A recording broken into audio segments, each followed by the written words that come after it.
எனக்கு ஒரே ஒரு விஷயம் உங்ககிட்ட சொல்லணும். எனக்கு வந்து யாரோ உங்க மனசுக்குள்ளார போயிட்டு நீங்க ரொம்ப ஃபேமஸான நபர்னு உங்களே நம்ப வச்சிருக்காங்க.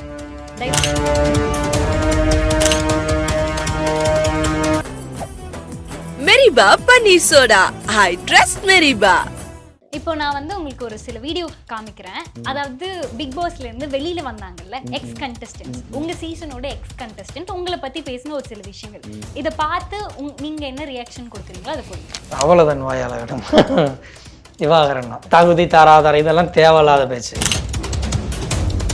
தலையாட்டு பொம்மை 100% திவாகரண்ணா. பார்வதி என்ன சொன்னாங்களோ அதை ஓகே பாரு அப்படிலாம் கிடையவே கிடையாதுப்பா. நான் இண்டிவிஜுவலாக தான் விளையாடுறேன். அப்சரா வந்து ஆக்சுவலி யார் வந்து ஆர்வ கோளாறு இவனை விட்டுருங்க. யாரு நான் அது கூட நான் சொல்ல தயாரா இல்ல. யாரு நீங்க யாரை எதிர்பார்க்குறீங்களோ அவரை திவாகரை சொல்லுவீங்க. நான் அது கூட அவரை செலக்ட் பண்ண வேண்டாம்னு நினைக்கிறேன்.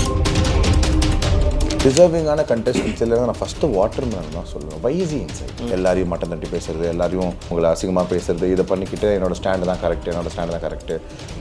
பிரவீன் வந்துட்டு வாட்டர்மெலன் ஸ்டார்னு வந்துட்டு உள்ள நீங்கள் என்ன பண்ணீங்கன்னு கேட்டார். நான் வெளியில் வந்து நீங்கள் இருந்தனால தான் இப்போ அந்த ஷோவுக்கு ப்ரொமோஷன் நான் சொல்லலை, எல்லாரும் சொன்னது. நான் ஒரு ப்ரோமோ கூட பார்க்கல, சத்தியமாக சொல்ல வரேன். பழைய ஷோ பார்க்கவே இல்லை. என் ஃபோனில் பாருங்கள், ஜியோ ஹாட் ஸ்டார் இருக்கான்னு பாருங்கள், எதுவுமே கிடையாது. நான் பார்த்து என்ன பண்ணுறேன் இல்லை திவாகர் மாதிரி கேமரா முன்னாடி போயிட்டு ரெஜிஸ்டர் பண்ணுறது அதெல்லாம் எனக்கு வரவே வராது. ஏதாவது உன் திறமையை காட்டுன்னு பிக் பாஸ் சொல்கிறாரு. நீங்கள் எதுக்கு வந்து கேட்க, இதை விட பெரிய பிளாட்ஃபார்ம் உங்களுக்கு என்னன்னு கேட்குறாரு. கேமராவை கரெக்டாக யூஸ் பண்ணது வாட்டர்மெலன் ஸ்டார் தான் உள்ளுக்குள்ளே. ஒரு கடத்துல கேமராவே திரும்பிச்சே சார், எல்லா கேமராவும் ஆஃபீஸராக மிலிட்ரி மாதிரி உட்காந்து பண்ணிக்கிட்டு தான் நல்லா இருக்காது. ஜாலியாக கொண்டு போங்க. எங்க வா எனக்கு சாப்பாடு கொண்டு வா, நீ தான் எனக்கு ஊட்டி விடுறோம். ஃபர்ஸ்ட் ஆக்சுவலாக பார்வை ஆரம்பிச்சிச்சு. பட் ஆனால் பாரு யாரும் கவனிக்கல. எல்லாரும் என்ன கவனிக்க ஆரம்பிச்சது கடுப்பாயிருச்சு. ஒன்று கவனிக்கிறவங்க. ஒரு பிரச்சனை வருது, உங்க மேல ஏதோ ஒருத்தவங்க ஏதோ ஒரு அலிகேஷன் வைக்கிறாங்கன்னா நீங்க ஏன் எப்பவுமே அதை ஏத்துக்கவே மாட்டேங்கிறீங்க? அப்படிலாம் கிடையாதுடா. நான் நிறைய பேர் சொல்றத நிறைய விஷயத்துல கேட்டிருக்கேன். தப்பா சொல்றப்ப தான் அதை நான் அப்போஸ் பண்ணுவேன், டக்குன்னு அதை நிப்பாட்டுவேன். இப்போ ஒன்றும் இல்லை, சின்ன விஷயத்தையே சொல்லுவோம். ரம்யா ஆனால் நான் அழுததை வெளியில் சொன்னீங்களா, அதை சொல்லாதீங்கண்ணா, சரிப்பா சாரிப்பா அப்படின்னு போவேன். ஆரோரா பேசிக்கிட்டு இருக்கப்ப ஏதோ ஒரு விஷயம் அவங்க பேசிக்கிட்டு இருக்கப்ப நான் இடையில போயிட்டேன், நிப்பாட்டுங்க அப்புறம் வாங்க, நாங்கள் சாரிப்பா நான் தெரிய மாட்டேன்னு போயிடுவேன். அதில் ஒரு நியாய தர்மம் இருக்குது. கரெக்டான விஷயத்த கண்டிப்பாக நான் அக்செப்ட் பண்ணுவேன். இல்லாத விஷயத்தை திணிக்க நினச்சாங்களோ அதைத்தான் எல்லாரும் மக்கள் ஃபர்ஸ்ட் வீக்கில் என்ன சொன்னாங்கன்னா, 50 பேரையும் நீங்கள் சிங்கிளாக இருந்து தும்சம் பண்ணீங்க, ஓகேங்களா. ஸோ எனக்கு தெரியும் எந்த விஷயம் எப்படின்ட்டு. அந்த மாதிரி நிறைய டைம் சாரி கேட்டிருக்கேன். அப்போ ஒரு தடவை பாத்ரூமில் குளிச்சுட்டு பக்கத்தில் சோப்பு நேரம் இருந்திருக்கு மேலே, அதை போய் கழுவி விட்டு வாங்கினாங்க. அது நாங்கள் அடுத்து குளிக்க போகிறோம். ஸோ நான் போய் விட்டு அதை கிளியர் பண்ணி விட்டு வெளியில் வந்தேன். நம்ம வந்து கரெக்டாக ஃப்ளெக்சிபிளாக தான் இருந்தோம். சாப்பாடு நம்மளுக்கு கிடைக்குதோ கிடைக்கலையோ நியாயமான சில கொஸ்டின்ஸ் தான் ரைஸ் பண்ணுவேன். உள்ள குரூப்பிசம் ஒரு ஆளுக்கு அதிகமாக வைப்பாங்க, ஒரு ஆளுக்கு கம்மியாக வைப்பாங்க. தீபகண்ணா வந்தப்போலாம் அவங்க 5 எக்கு மிச்சம் வச்சிட்டாங்க. அதை ரம்யா தடுத்து எடுத்து வச்சுட்டு அவங்க குரூப்புக்கே சப்ளை பண்ணாங்க. அதெல்லாம் நீங்கள் கேமராவில் பார்த்தீங்களா என்னன்னு தெரியல. ஸோ அதெல்லாம் நான் கண்டுக்கிறல. ஒரு சின்ன விஷயத்துக்குலாம் போய் சண்டை போட மாட்டேன். எனக்கு அந்த பிரச்சனையோட தன்மை தெரியும். தப்பாக பண்ணுறப்ப மட்டும்தான் நான் பொங்கி எழுவேன். ஓகேங்களா. கண்ணு முன்னாடி சார் நான் ஒன்னு சொல்லவா, பண்ணி நோட்ல தான் சொல்றேன். எனக்கு வந்து சேது சார் நினைச்சா பாவமா இருக்கு. நான் ஒரு கேள்வி கேட்டா நீங்க ஒரு பதில் சொல்றீங்க. இல்லடா நான் கரெக்டா தான் இல்ல கரெக்டா தான் நான் ஆன்சர் பண்ணேன். நீங்க கேட்கறது ஏதாவது ஒரு சொன்னா எதிர்த்தரப்புல ஆஃப் பண்றீங்கன்னு சொல்றீங்களே, நான் அப்படிப்பட்டவர் கிடையாது. எவ்வளவோ விஷயங்கள் என்னை மீறி நடந்தாலும் அதை நான் கண்டுக்கிறாம டீஃபென்ஸாக தான் போவேன். நான் வந்து அடுத்தவங்க சொல்கிறத லெசன் பண்ணுவேன். அது கரெக்ட் சரியாக இருக்கும் பட்சத்தில், சரியாக இல்லாத பட்சத்தில் கண்டிப்பாக அதை பேசுறதுக்கு முன்னாடி அவங்க என்ன சொல்ல வராங்கன்னு புரிஞ்சிடும். உடனே அதை நிப்பாட்ட சொல்லி அது என்னோட ப்ரொஜெக்ஷனை சொல்லுவேன். Okay sir. அப்படியெல்லாம் நான் இது பண்ண மாட்டேன். அந்த இதோட தன்மை இருக்குது. அடுத்தவங்க சொல்கிறத நான் உடனே கேட்பேன். நான் மேலே தப்பு இருக்குது, சோப்பு நேரம் இருக்குன்னா உண்மையிலே தப்பு தான். திருப்பி போய் நம்ம க்ளீன் பண்ணோம். ஒரு இப்போ நான் வந்து உங்களுக்கு ஒரு சில வீடியோ காமிக்கிறேன். அதாவது பிக் பாஸ்ல இருந்து வெளியில வந்தாங்கல்ல எக்ஸ் கண்டஸ்டன்ட்ஸ், உங்க சீசனோட எக்ஸ் கண்டஸ்டன்ட் உங்களை பத்தி பேசின ஒரு சில விஷயங்கள். இதை பார்த்து நீங்க என்ன ரியாக்ஷன் கொடுக்குறீங்களோ அதை கொடுங்க. அவ்வளோதான் வாயாளகடம். திவாகரன் தகுதி தராதர இதெல்லாம் தேவையில்லாத பேச்சு. என் பேக்ரவுண்ட் என்னன்னு தெரியுமா? இல்லை, ஐ டோன்ட் லைக். கலை வந்து நாங்கள் கூடயே வச்சுருப்போம். அப்போயே எனக்கு தெரியும் கலைக்கு ஃபிக்ஸ்டு மைண்ட் இல்லைன்னு. பட் இருந்தாலும் அவனை கடைசி முடிய அவன் என்னை எல்லா டைம் நாமினேஷனில் போட்டிருப்பான். காரணமே இல்லாமல். என்ன ரீசன்னா, அடுத்தவங்களை பகைக்கக்கூடாதுன்னு ஒரு விஷயம் இருந்தான் கலை. யாரையுமே நம்ம பகைச்சிக்கிற கூடாது, நாமினேஷன்லேருந்து தப்பிப்போம்ன்ற ஒரு தாட்டு தான் இருந்துச்சு. பட் இருந்தாலும் அவனை குத்திக்கிட்டே தான் இருந்தாங்க. பட் நான் அப்படி இல்லை. அவன் திறமை வெளியில் வரணும், அவனோட பேர் மாறணும். அதனால தான் அவன் கடைசி முடிய பாருட்ட கூட சண்டை போட்டான். கடைசி முடிய அண்ணே நீ வினைஞ்சதே இல்லாதவனே, நல்லா ஒரு இதாக தான் போனான். சரி, சின்ன குறைகள் தானே. அவன் பண்ணுறது பேசுகிறதா எனக்கு பெருசாக தெரியல. ஏன்னா நாங்களே அவனை கூட வச்சுருந்து ரொம்ப நாள் வரணும்னு சொல்லி 4th வீக் அவன் எலிமினேட் ஆனப்பெல்லாம் ரொம்ப ஃபீல் பண்ணேன்ப்பா. ஏன்னா நான் கூட பாருங்க கூட ஒரு லெவலுக்கு மேலே சரி போனால் போட்டுன்ற மாதிரி தான் இருந்தாங்க. ஸோ அது அவன் பண்ணுறதெல்லாம் வந்து நான் பெருசாக எடுத்துக்கல. ஓகேவா? நான் வந்து பார்த்தீங்கன்னா, அவனுக்கே தெரியும் எல்லாரும் நம்மள கிண்டல். அவனே நெறைய இடங்கள்ல எனக்கு சப்போர்ட் பண்ணி பேசியிருக்கான். அவனோட பேச்சு எப்பயுமே ஸ்டெடியா இருக்காது. ஏதாவது இதுக்காக பேசுவான், கன்டென்ட்டுக்காக பேசுவான் இன்டர்வியூல ஓகே. தலையாட்டு பொம்மை. 100% திவாகர் அண்ணா. பார்வதி என்ன சொன்னாங்களோ அதை ஓகே ஓகே பாரு. பிளைண்டா நம்பிடுவாரு அப்படின்னு. அப்சரா வந்து பாரு அப்படிலாம் கிடையவே கிடையாதுப்பா. நான் இண்டிவிஜுவலா தான் விளையாடினேன். அப்சரா வந்து ஆக்சுவலா 2 வீக்ஸ் தானே இருந்தாங்க. ஸோ அதனால என்ன புரிஞ்சுக்கிறதுக்கு கொஞ்சம் டைம் அப்படியே புரிஞ்சுக்கிட்டாங்க. அவங்க என்ன மூமெண்ட்ல சொன்னா அப்சரா வந்து ரொம்ப நல்ல பொண்ணுடா. யாரோட வம்பு போறது இது கிடையாது. ரொம்ப நல்ல பொண்ணு அப்சரா. இப்போ இவ்வளோ பேர் 4 பேர் காமிச்சிங்க இல்லையா, அவங்களெல்லாம் விட அப்சரா நல்ல பொண்ணு. யாரு வந்து ஆர்வ கோளாறு? இவனை விட்டுருங்க. யாரு நான் அது கூட நான் சொல்ல தயாரா இல்ல. யாரு நீங்க யாரை எதிர்பார்க்குறீங்களோ அவரை திவாகரை சொல்லுவீங்க. நான் அது கூட அவரை செலக்ட் பண்ண வேண்டாம்னு நினைக்கிறேன். ஏன்னா, தெரியல எனக்கு அது அப்படிலாம் ஒன்று காட்டி என்னதான் பண்ண போறேன்னு தெரியல எனக்கு. வந்து ஃபைனல்ஸ் வரைக்கும் போய் நிப்பாங்க. இவர் வந்து எனக்கு பிடிக்குதோ இல்லையோ அங்கே இருக்கிற கூட்டத்தில் என்டர்டெயின் கண்டென்ட் கொடுக்கறதுனால திவாகரும் அப்படி வருவார். ஓகே. அடுத்து பிரவீன் காந்தி சார், டைரக்டர். அவர் கடைசியில் என்ன சொல்லியிருக்காரு, ஃபைனல் முடிய திவாகர் வருவார். அவர் அப்பயே கெஸ் பண்ணிட்டார். போகிறப்ப அவர் என்ன தெரியுமா சொன்னார், நானும் பாருவும் கிட்ட போனோம். பாரு வந்து கிட்ட வராதமா போமான்னாரு. அப்புறம் என்ன பார்த்துட்டு என்ன சொன்னார், நீங்கள் அதை விட்டு போகவே மாட்டீங்க. அதை பாருங்கள் கடைசியில் அவர் போகிறப்ப இவர் போகவே மாட்டார். இத்தனைக்கும் அவருக்கு எனக்கு பெருசாக பாண்ட்லாம் கிடையாது. டைரக்டருக்கு தெரியும். இன்னும் வேறு சில இன்டர்வியூலலாம் இதை விட பெருமையாகவும் பேசியிருந்தார். இதுக்கு 2-3 இன்டர்வியூக்கு முன்னாடி பார்த்தேன். திவாகர் தான் எனக்கு போட்டி அப்படின்னாரு. ஏன்னா அவர் பெரிய டைரக்டர், படங்கள் பண்ணது இது. அதே மாதிரி எனக்கு ஆக்டிங் டாஸ்க்கு கொடுத்தாங்கப்பா. அப்பயுமே அவர் கௌரவம் தான் படுத்துறேன். சார் நீங்கள் ஒரு பெரிய டைரக்டர், உங்களுக்கு என்ன தோணுதோ நீங்கள் ஒதுங்கிக்கிட்டேன். பிக் பாஸ் எனக்கு கொடுத்த பவர்லாம் நான் எந்த இடத்துலையுமே மிஸ்யூஸ் பண்ணதில்லப்பா. Okay sir, done. டிசர்விங்கான கண்டெஸ்டன்ஸில் நான் ஃபஸ்ட்டு வாட்டர்மெலன் தான் சொல்லுவேன். வைசி இன்சைட் ஏன் இருக்காரு? ஓகே, அவர் கஷ்டத்துக்காக வந்தாரா? கிடையாது. அவர் பிபிடி பிஸ்னஸ் பண்ணுறாரு. அது இருக்குது. அவர் ஆக்சுவலாக என்ன சொல்கிறாருன்னா, நான் என்னோட பிஸ்னஸை டெவலப் பண்ண வந்தேன்னாரு. பிபிடி அவரோட ஃபிசியோதெரப்பி. ஓகே, அதை நான் டெவலப் பண்ண வரேன். ஃபிசியோதெரபிஸ்ட்டை பற்றி நான் அவரை இதை சொல்லிட்டு வரேன். பட் நீ என்னன்னு சொல்லிட்டு வந்த வாட்டர்மெலன் ஸ்டார் தான் உள்ள வந்த திவாகர் பிபிடி நான் உள்ள வந்த தெளிவாக அதுக்கு தான் பிக் பாஸ் டீம் உனக்கு வந்து வாட்டர்மெலன் ஸ்டார் தான் உள்ள விட்டுருக்கேன். திவாகர் பிபிடி உங்களை உள்ள விடல. உள்ளே வந்துட்டு பிறகு நீங்கள் என்ன பண்ணணும்? சரி ஓகே, உங்களுக்கு வந்து மக்களோட பேச விருப்பம் கிடையாது. At least take a chance to learn something from others. எல்லாரையும் மட்டம் தட்டி பேசுறது, எல்லாரையும் அவங்கள அசிங்கமாக பேசுறது, இதை பண்ணிக்கிட்டு என்னோட ஸ்டாண்டு தான் கரெக்டு. பிரவீன் வந்துட்டு வாட்டர்மெலன் ஸ்டார் தான் வந்தேன். வாட்டர்மெலன் ஸ்டார்னு வந்துட்டு உள்ள நீங்கள் என்ன பண்ணீங்கன்னு கேட்டார். நான் வெளியில் வந்ததுக்கப்புறம் பிரவீன் ராஜா வெளியில் வந்ததுக்கப்புறம் பார்க்குறேன். நான் பார்க்கலப்பா ஷோவை. மக்கள் சொன்னது அதிகமாக நீங்கள் தான் ப்ரொமோவில் இருந்தீங்க, அதிகமாக உங்களை பார்த்து நான் என்ஜாய் பண்ணேன். நீங்கள் இருந்தனால தான் இப்போ இந்த ஷோவுக்கு ப்ரொமோஷன். நான் சொல்லலை, எல்லாரும் சொன்னது. நான் ஒரு ப்ரொமோ கூட பார்க்கல. சத்தியமாக சொல்ல வரேன், பழைய ஷோ பார்க்கவே இல்லை. என் ஃபோனில் பாருங்கள், ஜியோ ஹாட் ஸ்டார் இருக்கான்னு பாருங்கள், எதுவுமே கிடையாது. இல்லை ஜென்ரலாக சொல்லுவார், உண்மைன்னு தெரியணும்ல. ஏன்னா நான் அது கூட போய் சொல்கிறேன்னா, என்னோட ஆப் இதில் ஜியோ ஹாட் ஸ்டாரே கிடையாது. ஓகேங்களா? நான் எல்லாரும் சொன்னதை வச்சு புரிஞ்சுக்கிட்டேன். ரீல்ஸ்லாம் பார்த்தேன். நான் பண்ணது அப்போ நான் உள்ளுக்குள்ளே போய் இவர் என்ன பண்ணாருன்னு கேட்குறதுக்கு பிரவீனுக்கு என்ன, பிரவீனுக்கு வந்து இது வந்து தப்பு. இவர் என்ன பண்ணிட்டாரு, உள்ள வந்து வாட்டர்மெலன் ஸ்டார் வந்து ப்ரூஃப் பண்ணிட்டே இல்லை. மக்கள் எல்லாம் ரசிக்க ஆரம்பிச்சிட்டாங்களே, நல்ல ரீச்னு சொல்கிறாங்கல்ல. ஓகேவா? ஸோ நான் போன கூட இது சேர் நல்லா பண்ணிட்டேன். இருந்தாலும் பிரவீனி எனக்கு அவன் ஆரம்பத்துலேருந்து எங்களுக்கு முரண்பாடு. போக அவனோட ஹார்ட் ஒர்க்கை பார்த்து அதுலேயே அட்ராக்ஷன் ஆகி பிரவீன் கூடயும் க்ளோஸாக தான் இருந்தேன். கடைசி நாள் எனக்கு மேக்கப் பண்ணது யார்? இவன் தான் வந்து பண்ணான், பிரவீன் தான். விஜய் சேதுபதி சார்ட்ட என்னை கோர்த்து விட்டுருமா பாரு. நார்மல் சண்டே என் ஒய்ஃபை பற்றி தப்பாக பேசுனாங்க, இழுத்து விட்டா பாரு. அது வியானா. அந்த மாதிரிலாம் உள்ள நிறைய நடக்குதுப்பா. பேசாத விஷயங்கள்லாம் கோர்த்து விடுறாங்க. ஒரு மனுஷனை எதுதான்ப்பா சொல்கிறது? சொன்னதை சொல்லுங்கள், நான் போல்டாக அக்செப்ட் பண்ணி. எனக்கு இந்த பயம் ஒழுங்குறதெல்லாம் கிடையாதுப்பா. அதுக்கான ரீசனும் நான் சொல்லிடுவேன். ஓகேங்களா? ஸோ அந்த மாதிரி ஒரு டைப்னு வச்சுக்கோங்களேன் பிரவீன். நான் இது வரைக்கும் உள்ளுக்குள்ள யாரும் இல்லாத பிரச்சனையெல்லாம் கோர்த்து விட்டது கிடையாது. இல்லை திவாகர் மாதிரி கேமரா முன்னாடி போயிட்டு ரெஜிஸ்டர் பண்ணுறது அதெல்லாம் எனக்கு வரவே வராது. கேமரா என் பக்கம் திரும்பிச்சினாலே நான் கேமரா கூட தான் பார்த்து பேசிகிட்டு இருப்பேன். இப்போ மட்டும் திரும்புங்க அந்த மாதிரி. எங்கே என்ன சண்டை போயிட்டு இருக்கோ என்னவோ திடீர்னு அந்த இடத்துல திவாகருக்கு இது சப்போஸ் தெரிஞ்சோ தெரியாமலோ இருந்துட்டாருன்னா முடிஞ்சு 2 பேரும் வந்துடுவாங்க. என்ன நடக்குதுங்கிறதே முழுசாக தெரியுமா என்னன்னு தெரியாது. ஒரு மாதிரி மாக் பண்ணுவாங்க, அவரை இரிட்டேட் பண்ணுவாங்க. பாடி லாங்குவேஜ் அது எல்லாமே ஒரு மாதிரி நமக்கே கூட இருக்கிற எல்லாருக்குமே ஒரு மாதிரி இவங்க ஏன்டா நடுவில். ஆதிரை வந்து கேமரா முன்னாடி ஆக்சுவலாக வாட்டர்மெலன் ஸ்டாருக்கு முதல் 4 வாரம் நல்ல ஓட்ஸ். ஆதிரை வந்து 3ஆவது வாரம் வீட்டானாங்க. எதுக்கு மக்கள் அதிகமாக ஓட்டு போடணும், என்னை வச்சு என்ஜாய் பண்ணியிருக்காங்க, என்னை அதிகமாக ஃபோக்கஸ் பண்ணியிருக்காங்க, நான் அதிகமாக வந்திருக்கேன், நான் நடித்த நடிப்பு பிடிச்சிருக்கு. கேமரா முன்னாடி எப்பா கேமரா எதுக்குடா வச்சுருக்காங்க? சும்மா உட்காந்து வேடிக்கை பார்க்கறது கிடையாது. ஏதாவது உன் திறமையை காட்டுன்னு பிக் பாஸ் சொல்கிறாரு. நீங்கள் எதுக்கு வந்து கேட்க, இதை விட பெரிய பிளாட்ஃபார்ம் உங்களுக்கு என்னன்னு கேட்குறாரு.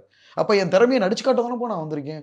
சும்மா சோறாக்குறது, குழம்பு வைக்கிறது, கூட்டுறது, நிற்கிறது, என் திறமை நடிப்பை நான் காட்டணும்னு நினைக்கிறேன். அதை கேமரா முன்னாடி கேமராவை கரெக்டாக யூஸ் பண்ண நீங்கள் யோசிச்சு பாருங்களேன். கரெக்டாக யூஸ் பண்ணது வாட்டர்மெலன் ஸ்டார் தான்ப்பா உள்ளுக்குள்ள. எல்லாம் அவங்க வேலையை பார்த்துட்டு இருந்தாங்க. கேமரா அது ஒன்றும் தப்பு கிடையாது. ஒரு இடத்துல கேமராவே திரும்பிச்சே சார், எல்லா கேமராவும் அதுக்கு காரணம் சொல்ல வரேன், அதை ரசிக்கிறாங்கல்ல மக்கள். அது அவங்க ஆமா என்னப்பா இவ்வளோ வைரலு, அது வந்து ஆபாசம் கிடையாது. என்னை அவங்க அவமானப்படுத்துன்னு பண்ண கிடையாது, எனக்கு அது 100% தெரியும். டெலிவிஷன் எனக்கு சப்போர்ட்டுப்பா. ஃபர்ஸ்ட் கண்டஸ்டண்டாக என்னை உள்ள அமுச்சு விட்டாங்க. பிக் பாஸ் என்ன தெரியுமா சொன்னார், உங்க எல்லாருக்கும் சொல்லணும், திவாகருக்கு சொல்லவே தேவையில்லைன்னு சொன்னார் 3வது வாரம் தீபாவளிக்கு அப்புறம். அதெல்லாம் நீங்கள் நல்லா நோட் பண்ணி பாருங்க, அடிச்சு சொல்வேன். பிக் பாஸ் சொன்னது உங்க எல்லாருக்கும் நான் சொல்லணும், திவாகருக்கு நான் சொல்லவே தேவையில்லை. புரியுதுங்களா? நிறைய இடத்துல ஹவுஸில் உள்ளவங்க அவமானப்படுத்தினால யாரா அந்த பையனில் நானே நம்ப மாட்டேனே, மக்கள் எப்படி நம்புவான்னு கேட்டாங்க. புரியுதுங்களா? அப்போ அந்த இடத்துல வந்து அவர் ஆதிரியை மென்ஷன் பண்ணல. ஆதிரை டாஸ்க் மட்டும் தான் நல்லா பண்ணிச்சு தவிர இந்த ஒரு தனிப்பட்ட திறமையை ரொம்ப ஃபோக்கஸ் பண்ணி காட்டல. நான் காட்டினேன், அதில் அவங்க கேமரா போய் திவாகர் நடிச்சாங்க. ஆனால் நீங்கள் வெளியிலையும் இப்போ ரீல்ஸ் தானே பண்ணிட்டு இருந்தீங்க. அப்போ ரீல்ஸ் ஓப்பனாக சொல்லவாடா, அதுக்குன்னு ஒரு ஆடியன்ஸ் இருப்பாங்க, இன்ஸ்டாகிராம், ஃபேஸ்புக், குறிப்பிட்ட ஆடியன்ஸ். இல்லடா நான் சொல்றது தயவு செஞ்சு சொல்லுங்க. அதுக்கப்புறம் தான் இன்ஸ்டாகிராமே உங்களுக்கு இல்லாம போச்சு. ஏன் இல்லாட்டி என்ன, நான் போடுற வீடியோ ஃபேமஸ் ஆகுது, என் பேர்ல வாட்டர்மெலன் ஸ்டார் டாக்டர் திவாகர்னு போட்டு பாருங்க, எத்தனை ஐடி வருது, என் வீடியோ எங்கெங்க இருக்கு, அது எவ்வளவு மில்லியன் வியூ இருக்கு. எதுவுமே இல்லாட்டி நான் கிங்குப்பா, அதை நம்பி நான் கிடையவே கிடையாது. எதுவுமே இல்லைனாலும் உங்களுக்கு மில்லியன் வியூஸ் போகும். இல்லடா, என் வீடியோ அடுத்தவங்க எடுத்து போட்டுக்கிறாங்கன்னு சொல்ல வரேன். மக்கள் மனசுல இப்ப ஒரு ஸ்டார் இருக்காங்க, ஒரு பெரிய பெரிய ஆக்டர் இருக்காங்க, அந்த மாதிரி நான் மக்கள் மனசுல போயிட்டேன். பிக் பாஸ் பண்ணது எனக்கு இன்னும் அதிகம். ஆல்ரெடி இப்போ சோசியல் மீடியா யூஸ் பண்றது யங்ஸ்டர்ஸ், ஃபேமிலி மெம்பர் ஆடியன்ஸ் கொஞ்சம் கம்மி. ஃபேமிலி ஆடியன்ஸ் அதுல கொஞ்சம் ஃபேமிலி ஆடியன்ஸ் யூஸ் பண்றது ஒய். ஓகேவா? அப்படி இருக்கிற ஒரு சுச்சுவேஷன். இப்போ எல்லா ஃபேமிலி ஆடியன்ஸும் நான் அதில் போய் கவர் பண்ணிட்டேன். ஏன்னா ஓட்டு வந்து சோசியல் மீடியா இப்போ வந்து உங்களை வச்சு இப்போ நாங்கள் இன்டர்வியூ எடுக்கணும்னா இதுவே மில்லியன் வியூஸ் போகும்னு நீங்கள் சொல்கிறீங்க. அப்படி இல்லைடா, எல்லா சேனல் நான் பண்ணுற ரீல்ஸ்லாம் போகும், ரீல்ஸ்லாம் நல்லா போகும். ஏன் நிறைய சேனலில் மில்லியன் வியூஸ் போகிறீங்க, இதை எடுத்து பாருங்க எத்தனை சேனல். ஆமாம், எத்தனை மில்லியன்ஸ் வியூஸ் நார்மலாக எடுக்கிறப்பே போச்சு. இடையில வந்து ஒரு சில பேர் நம்மளை தப்பா திடீங்க நினைச்சாங்க சார், அதெல்லாம் விட்டு தரங்க. அதுக்கு முன்னாடி நான் ஃபர்ஸ்ட் ஆரம்பிச்சதுல இருந்து பாருங்க, அப்பயே எது மில்லியன் வியூஸ் போயிடுச்சு. சரி அதை விட்டுருவோம். நான் அப்படி இருக்கிறப்ப உள்ளுக்குள்ள போய் உங்க திறமையை காட்டுங்கன்னு தான் சொல்றாங்க. ரீல்ஸ் உள்ளுக்குள்ள வந்து கண்டிப்பா இப்ப ஒன்றும் இல்லப்பா, எஃப்ஜே பிட் பாக்ஸ் பண்றான், கானா வந்து கானா சாங் பாடுறாரு, நான் நடிப்பை காட்டுறேன். அதிக அவங்க எல்லாம் பண்ணதை விட நான் அதிகமாக உழைப்பு போட்டிருக்கேன். புரியுதா? பிக் பாஸ் உள்ள பண்ண சொல்றாங்க. டாஸ்க்ன்றது 1 hour தான்டா இருக்கும். மிச்ச நேரம்லாம் நம்ம சும்மா உட்காந்துட்டு இருக்கா, மிச்ச நேரத்தை நான் உழைச்சிருக்கேன். அது அடுத்தவங்களோட உழைப்பு, இது அடுத்தவங்களோட உழைப்பை கொச்சைப்படுத்துறது. நீ உனக்கு திறமையான கேமரால பண்ணு, இது ஒன்றும் தப்பு கிடையாது. இல்லை. அடுத்த கொஸ்டின் என்னன்னா, ஜூஸ் டாஸ்க்ல நீங்க வந்து ஒரு ஹையர் அத்தாரிட்டியில இருந்திருப்பீங்க. ஸோ உங்களுக்கு கீழே இருக்க பெண்களை வந்து நீ வந்து என் கூட வாட்டர்மெலன் சாப்பிடு, நீ என் கையை பிடிச்சி விடு, நீ எனக்கு ஊட்டி விடுன்னு சொல்லியிருப்பீங்க. இது வெளியில பாக்குற பல பேருக்கு நம்ம அந்த பொசிஷன்ல இருந்தா போதும் போல, நமக்கு கீழே இருக்கவங்கள நம்ம இப்படி வேலை வாங்கிக்கலாம் போலன்னு ஒரு தூண்டுதலா இருக்காது. அது உண்மையை சொல்லவாடா, உள்ளுக்குள்ள நாங்க எல்லாருமே ஜாலியா இருக்கோம். பெண் ஆணுன்றதே கிடையாது, எல்லாருமே ஜோவியலா தான் இருந்தோம். நீங்க பாத்திருப்பீங்க, நாங்களுமே பசங்க பொண்ணுக்கு சாப்பாடு விட்டுறாங்க, அதெல்லாம் பாத்திருக்கீங்களா? ஸோ இது எல்லாமே ஸ்கிரிப்ட். முதல் நாள் வந்து நான் ஒரு ஸ்ட்ரிக்ட் ஆஃபீஸர் மாதிரி, மிலிட்ரி மாதிரி இருக்கிற எல்லாருக்கும் 2 பாட்டில் அப்ரூவ் பண்ணி எல்லாத்தையும் ரிஜெக்ட் பண்ணிக்கிட்டு இருந்தோம். பிக் பாஸ் எங்களுக்கு ஒரு இது கொடுத்துட்டாரு, சட்டம் என் கையில். ஸோ மறுநாள் வந்து நாங்க ஜாலியா கொண்டு போகணும். இது நீங்களா ஸ்கிரிப்டா கிரியேட் பண்ணீங்களா? ஆமா ஆமா, உங்க சைடுல இருந்து. அதாவது ஸ்ட்ரிக்ட் ஆஃபீஸரா மிலிட்ரி மாதிரி உட்காந்து பண்ணிக்கிட்டு இருந்தா நல்லா இருக்காதுப்பா. ஸோ ஜாலியா கொண்டு போகணும். எங்க வா, எனக்கு சாப்பாடு கொண்டு வா, நீ தான் எனக்கு ஊட்டி விடணும். ஃபர்ஸ்ட் ஆக்சுவலாக பாரு தான் ஆரம்பிச்சிச்சு. பட் ஆனால் பாரு யாரும் கவனிக்கல. எல்லாரும் என்ன கவனிக்க ஆரம்பிச்சது கடுப்பாயிருச்சு. ஒன்று கவனிக்கிறாங்க, ஒன்று கவனிக்கவே இல்லைன்னு அழுதுருச்சு. அத்தனை பசங்க இருக்காங்களா, அவங்களை ஊட்டி பசங்களே எஃப்ஜே எனக்கு எஃப்ஜே ஊட்டி விட்டான். தலையை என்னப்பா நீ சொல்ற? நீங்க கேட்டீங்களா? ஆமா எஃப்ஜே நீ எனக்கு ஊட்டி விடு. எஃப்ஜே வந்து பார்க்கல, அவங்களுக்கு பின்னாடி கழுத்து போய் பசங்களும் பண்ணாங்க. சபரி வந்து ஊட்டி விட்டான், அவனே சமைச்சு கொண்டு வந்து 2வது டைம் முட்டை ஆம்லேட் போட்டு அவன் கொண்டு வந்தான். எல்லாருமே தான் பண்ணாங்கடா. பசங்க பொண்ணுங்கன்றது வேறுபாடே எங்களுக்கு கிடையாது. எங்களுக்கு டாஸ்க் ஜாலியா போகணும். வாட்டர்மெலன் நான் என்ன சொன்னேன், நான் இங்க கடிப்பேன், நீங்க இங்க கடிங்க. என்ன இதெல்லாம் என்னப்பா தப்பு இருக்கு? அவங்களுமே அந்த ரீல்ஸ் நல்லா தானே வந்துச்சு, அது ஒன்றும் தப்பு இல்லைல்ல. ஏப்பா ஒரே ஸ்பூன்ல எல்லாரும் சாப்பிட்றோம், பசங்க பொண்ணுன்ற வேறுபாடு கிடையாது. அதே பொண்ணு தான் அது சாப்பிட்ட ஸ்பூன்ல எனக்கு வந்து ஒட்டி விடுறாங்க. இல்ல சொல்றது கேளுங்க, அந்த வேறுபாடு இல்லாம இருக்கும். அப்போ ஒரு வாட்டர்மெலன் நான் ஒரு ஓரமா அவங்க ஓரமா சாப்பிட்டு அந்த ரீல்ஸ் இந்த இது பண்றப்ப இதுல என்ன, அது நீங்க ஜென்ரலா பண்ணிருந்தீங்கன்னு வச்சுக்கோங்களேன். எப்பவுமே ஒரு ரீல்ஸ் பண்ற ஒரு நபர்னு விட்டுருக்கலாம். அங்க உங்களுக்கு ஒரு பொசிஷன் கொடுக்க போயிட்டு எனக்கு இது பண்ணா நான் பாட்டில் வந்து கிளிக் பண்ணுவேன். வந்து நீங்க இந்த மாதிரி இருக்காதீங்கன்னு சொல்லிட்டாரு. சட்டம் என் கையில், நீங்க என்னனாலும் பண்ணிக்கலாம். சட்டம் என் கையில்னா நாங்க தான். ஸோ அந்த இடத்த நான் ஃபன்னா கொண்டு போனோம். ஓகேவா? அதுக்காக நான் உட்காந்து ஸ்ட்ரிக்டா இது அதுனா நல்லா இருக்காது. சரி வா என் கூட வாட்டர்மெலன் சார், அது தப்பு கிடையாது. அந்த நேரத்தில் அதையும் யூஸ் பண்ணோம், அது நல்லா வெளியில் வைரலாம். இதெல்லாம் தப்பு கிடையாதுடா. அதாவது ஓப்பனாக சொல்லவா, ஒரு மனுஷனை குற்றம் சொல்றதா இருந்தால் நிற்கிறது, நடக்கிறது, உட்காடுறது ஒரு ஃபேமிலியர். இது வந்து தலைக்கணத்துலலாம் சொல்லடா, ஒரு ஃபேஸ் ஃபெமிலியர் ஆகி. இதுக்காக தான் பெரிய பெரிய நடிகர்கள்லாம் இன்டர்வியூ கொடுக்குறதுல நன்றி வணக்கம்ட்டு போயிடுவாங்க. நம்ம வந்து என்னன்னா பெரிய பெரிய படங்களில் 5 படம் தான் நடிச்சிருக்கோம், சின்ன சின்ன கேரக்டர் விளையாட்டாக தான். பட் அதுக்கு முன்னாடியே என்னமோ 20 படத்தில் ஹீரோ ஆன மாதிரி நம்மளுக்கு, ஏன்னா என்ன பண்ணாலும் இதாகிடுது. கொஞ்ச நேரத்துக்கு முன்னாடியெல்லாம் அந்த மாதிரி நடந்து தான் இது. என்ன பண்ணாலும் வைரல் ஆகுது, அதுக்கு நல்லது கெட்டது பேசப்படுறது, இதெல்லாம் ஒரு வளர்ச்சியோட உச்சக்கட்டம் தான்டா. பட் எங்கள் மனசில் யார் மனசுல எந்த தப்பும் கிடையாது. நாங்கள் வாட்டர் மெலனை வச்சு ரீல்ஸ் பண்ணணும், ஃபன்னாக கொண்டு போகணும், ஜாலியாக கொண்டு போகணும் அப்படின்ற எண்ணத்தில் நாங்கள் எல்லாருமே பண்ணோம். தீபாவளிக்கு என்ன குளிச்சப்பா பாருங்க, பசங்க பொண்ணுங்களுக்கு தலையில் என்ன தேய்ச்சி விட்டாங்க, பொண்ணுங்க பசங்களுக்கு தேய்ச்சி விட்டாங்க. இதெல்லாம் நாங்கள் வேறுபாடு இல்லாமல் பழகுனதுப்பா. ஸோ அதையும் ஒரு குற்றமா, அந்த கொஸ்டின் நீங்கள் கேட்கல. இல்ல தீபாவளிக்கு என்ன தேய்ச்சல பார்த்தீங்களா நீங்கள்? அதெல்லாம் பார்த்தேன். எல்லாரும் மாற்றி மாற்றி தானே தேய்ச்சி, அதெல்லாம் அதில் என்ன தப்பு இருக்கு? அதுலலாம் ஒண்ணும் தப்பு இல்ல சார். எங்களுக்கு என்ன ஆச்சரியமா இருக்குன்னா, அது ஒரு இத்தனை விளையாட்டு வருஷம் தானே. QC டாஸ்க்ன்றது ஹையர் ஆஃபீஸர்ஸ்லாம் அப்படின்னா முத நாள் எப்படி ஸ்ட்ரிக்டா அதை விட்டுட்டீங்க. முத நாள் நீங்க ஸ்ட்ரிக்டா ஆமா இருந்தீங்களே. சார், ஸ்ட்ரிக்ட்டா தான் எப்படி இருந்தேன் நான்? யார்ட்டையாவது பேசுனேனா? யாருமே நிக்காதீங்கட்டேன், ஆதரவை வச்சுட்டு கிளம்பு அப்படின்ட்டு. எங்களுக்கு பிக் பாஸ் டாஸ்க் கொடுத்துட்டாரு. சரி ரைட்டு, இதை உட்காந்து நம்ம இப்படியே ஸ்ட்ரிக்ட் ஆஃபீஸர் போனா ஒரு சுவாரஸ்யம் இருக்காது. நம்ம ஃபன்னு. அதான் சார், இந்த சீசனே ரொம்ப ஃப்ரெண்ட்லியா இருக்கிறது தான் எங்களுக்கு ஆச்சரியமா இருக்கு. என்னடா பண்றீங்கன்ற மாதிரி எங்களுக்கு. இல்ல அது நார்மல் தான்ப்பா, யாரையுமே அதுல குறை சொல்லவே முடியாது. எல்லாரும் எல்லாருக்கும் ஃப்ரெண்ட்லியா, சாப்பாடு ஊட்டுறதா இருக்கட்டும், பண்ணுறதா இருக்கட்டும், எல்லாரையும் ஃப்ரெண்ட்லியாக தான் வச்சுக்கிட்டாங்க. சுற்றி 60 கேமரா இருக்குப்பா, யாரும் எந்த பவுண்டரியும் மீற மாட்டாங்க. ஓகேங்களா? எங்களுக்கு 60 நாள் உள்ளே இருக்கணும். எங்களோட பேரண்ட்ஸை விட்டுட்டு, எங்களோட எல்லா விருப்ப திருப்புகளையும் விட்டுவிட்டு, எங்களுக்கு நேரம் தெரியாது, கிழமை தெரியாது, டைம். ஸோ அப்படி ஒரு சுச்சுவேஷன் இருக்கப்போ நாங்களே எங்களையும் ஜாலி பண்ணிக்கிறோம், அவ்வளோதான். சரி, அதுக்கப்புறம் சபரி வந்து அந்த டாஸ்க்ல பாருவா அடிச்சிருப்பாரு. தெரியாம பட்டுச்சோ தெரிஞ்சு பட்டுச்சோ, ஆனா அந்த இடத்துல நீங்க வந்து பார்க்கும்போது என்னடா இந்த பையன் இவ்வளவு ஃபோர்ஸா விளையாடுறானேன்னு தோணி இருக்கும்ல. அப்பயே நீங்க வந்து பாருக்கு சப்போர்ட் பண்ணி சபரி கிட்ட போய் ஒரு வார்த்தை கேட்கல. அது அடிச்சது வந்து யதார்த்தமா பட்டதாப்பா, சத்தியமா சொல்றேன். விளையாட்டா பத்ததுதான், விளையாட்டு தான். கண்ணில் அடிச்சது, காலில் மிதிச்சது வேணுமா அந்த பொண்ணை பயமுறுத்துறான். ஏன்னா தொடர்ந்து வந்து அவருக்கு 4-5 தடவை ஜெயிக்க வேண்டியது மிஸ் ஆகி போய்கிட்டே இருந்துச்சு. இந்த வழிக்கு வந்து அதுக்கப்புறம் காலில் மிதிச்சா. நான் என்னன்னா, இதுக்கு முன்னாடியுமே எல்லாரும் விகரசா தான் விளையாண்டுக்கிட்டாங்கடா. இப்போ துஷார் வினோத்தா இருக்கட்டும், வினோத் வந்து துஷார்ட்ட ரொம்ப இதாக இருந்தார். கேமில் வந்து பார்த்தீங்கன்னா கெமி வந்து பார்வை பிடிச்சி இதை கிழிச்சு விட்டுருச்சு. அதான் இது ஒரு கேம் தான். கேம் அதை தாண்டி அவர் எதுவும் பர்சனலாக பண்ணலன்னு நினைக்கிறீங்க, வேணும்னு பண்ணலன்னு நினைக்கிறீங்க? அந்த மாதிரி எனக்கு தெரியல. ஸோ அதனால தான் நான் கேட்கல. ஓகேங்களா? இல்லை பர்சனலானா கண்டிப்பாக நான் ரொம்ப இது பண்ணியிருப்பேன். நான் அது கேம்டா பாரு, அடிபட்டதுக்கப்புறம் நான் தான் ஃபுல்லாக ஐஸ் கியூப்ஸ் வச்சேன். ஐஸ் கியூப்ஸ் வச்சு இல்லை விடுடா. இப்போ உங்களுக்கு கிட்ட ஒரு சண்டை வருதுன்னு வச்சுக்கோங்களேன். அந்த சண்டையில ஒருத்தர் உண்மையாவே உங்களுக்கு சப்போர்ட் பண்ணி பேச வராரு. ஆனா எது சப்போர்ட் எது ஆப்போசிட் கூட தெரியாம சப்போர்ட் பண்ற வரவரே நீ போப்பா அப்படின்னு சொல்லிட்டு போயிடுறீங்க. உண்மையை சொல்லவா, அவங்க கருத்து வந்து நம்மளை அமுக்குறதுக்காக சொல்ல வர்றாங்க. எது சப்போர்ட்லேருந்து எனக்கு தெரியும். நம்மளை பேடா ரெப்ரசன்ட் பண்ண கொண்டு வர்றாங்கடா. அதை நம்ம ஸ்ட்ராங்கா எதுக்குறப்ப அது ஆப்போசிட்ல இருக்கிறவங்க டக்குன்னு பிளேட்டை திருப்புறாங்கடா. சத்தியமா எனக்கு தெரியும். அவங்க சப்போர்ட் பண்ண வர்றதும் சப்போர்ட் பண்ணாததும் சத்தியமா அந்த லெவல் நம்ம இதுக்கு கிடையாது. நல்லா நம்மளுக்கு தெரியும். அவங்க பேச வருது, நம்மளை பட்டம் பண்ண டக்குன்னு பிளேட். இதெல்லாம் மனித இயல்புப்பா.